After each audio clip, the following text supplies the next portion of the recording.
Ruminating about dislike days on my YouTube channel. Today is Thursday, 9 October 2025, and here I, Tanis Coralee of Seattle, ruminate about the implementation of dislike days on this YouTube channel. Dislike days would be embracing disliking without negativity. Yeah, so the thought here is sometimes people want to engage with a video, but they don't want it to stay. Or sometimes there's like, I've been thinking from my own experience, there's something in a video that maybe I don't like, but I like the video, and I'm like, but which one would be more useful to the person?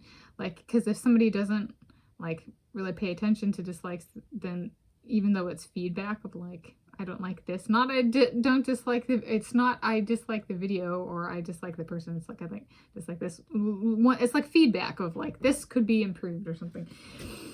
Is kind of how I've used it at some points in time. And so there's a little bit of, I personally don't dislike dislikes. And there's ways to do it without negativity. And so I was like, well, what if I did like, especially if there were like a bunch of subscribers, you know, or something, like we're talking like billions of subscribers.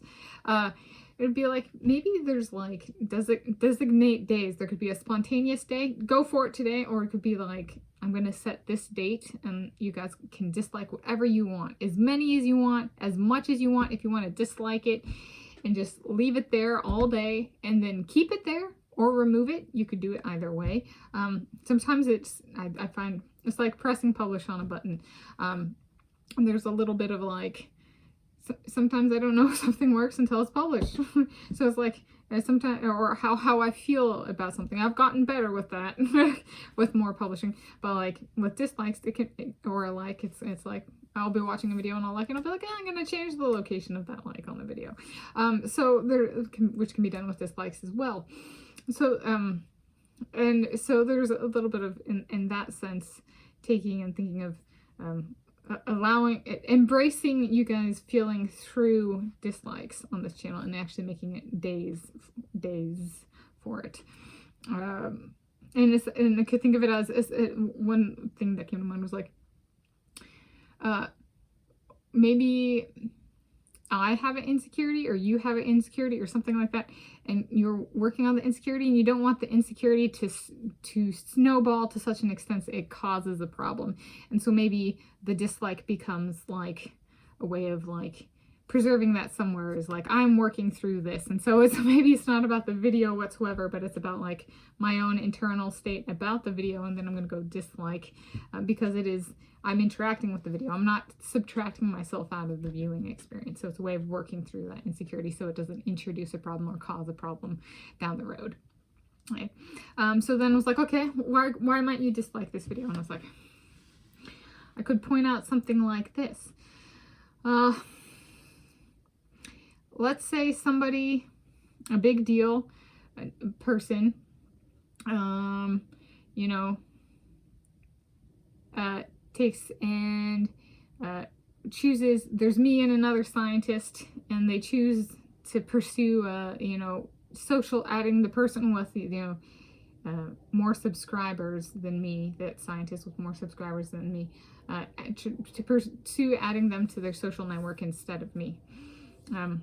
They can dislike me for pointing that out here, because that person might have been the kind of person that, so then let's say I go forwards and I win a Nobel Prize and kind of thing, Nobel Prizes, okay, and, or Wolf Prize or Copley Medal or Rumford Prize or Mattiucci Medal, that kind of thing.